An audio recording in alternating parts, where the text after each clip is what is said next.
एक मतदार म्हणून विकास लवांडे, ज्यावेळेला तुम्ही मतदान केंद्रावरती जाता, तुम्ही कुणालाही मत द्या, मात्र मतदार राजा हा सारासार विचार करत असतो. प्रत्येक राजकीय पक्षानं दिलेले जे त्यांना मतांसंदर्भातले दावे प्रतिदावे असतील किंवा त्यांना दिलेली आश्वासनं त्याची पूर्तता होते का याकडे देखील लक्ष लागलेलं असतं.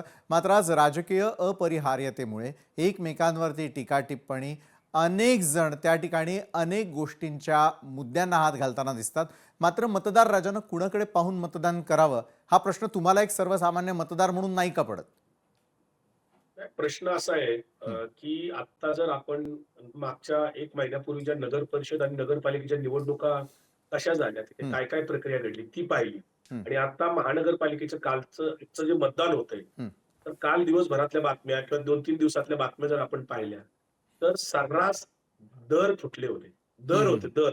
म्हणजे पुण्यातली बातमी अशी आहे की जी Google पे आणि फोन पे मर्यादा संपल्या. पुण्यात कॅशचा तुटवडा हे एका प्रसार माध्यमातल्या महत्त्वाच्या चॅनलची बातमी आहे, सविस्तर रिपोर्ट आहे त्याचा. बर. प्रत्येक महानगरपालिकेतला जर आपण आढावा घेतला तर कुठे 2,000चा भाव फुटला होता मताला, कुठे 5,000चा मताचा बाजार फुटला होता, काही ठिकाणी 10,000 सुद्धा मताला बाजार फुटलेला होता.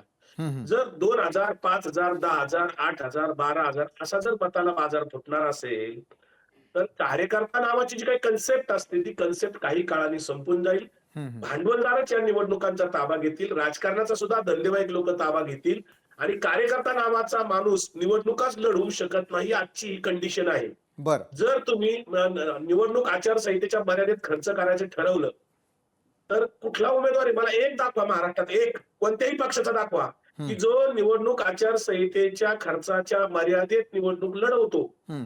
आहे का एखादा उमेदवार? तर नाही, हेच त्याचं उत्तर येतं. याचं कारण काय? कुठं पैसे खर्च होतात?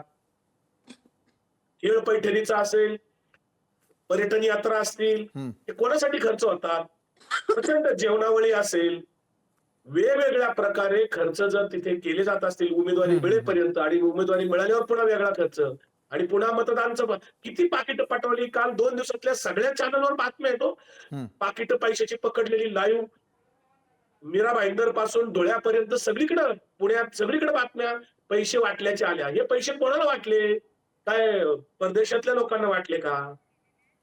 तर त्याचं उत्तर नाही असंच येतं पुन्हा. म्हणजे काय? तर इथे आता कार्यकर्त्यांच्या निवडणुका राहिलेल्या नाहीत. निवडणुकामध्ये भाषणं जरी नेत्यांची काही होत असली तरी मुद्द्यावर निवडणुका होतच नाहीत. आज 9 वर्ष झाली भारतीय जनता पार्टीची सत्ता आहे स्थानिक स्वराज्य संस्थांच्यावर. म्हणजे देवेंद्र फडणवीस 5 वर्ष मुख्यमंत्री, त्याच्यानंतर स्थानिक स्वराज्य संस्थांच्या निवडणुकाच 9 वर्ष झालेली नाहीत. प्रशासक सगळीकडे आहेत. जिल्हा परिषदेला प्रशासक, महानगरपालिकेला प्रशासक. हे प्रशासक कोणाच्या अंडर काम करतात? तर सरकारच्या अंडर काम करतात. IAS ऑफिसर आहे ते सगळे. बर बर.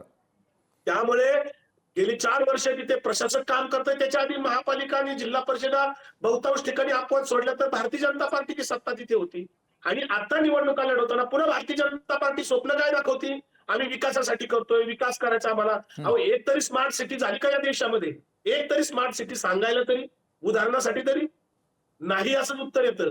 मग इथे फक्त फेकाफेकी असते, मतदारांना प्रलोभन दाखवली जातात, आमिष दाखवली जातात, मतदारांना लाचार बनवण्याचा धंदा सर्रास सर्व विकासजी.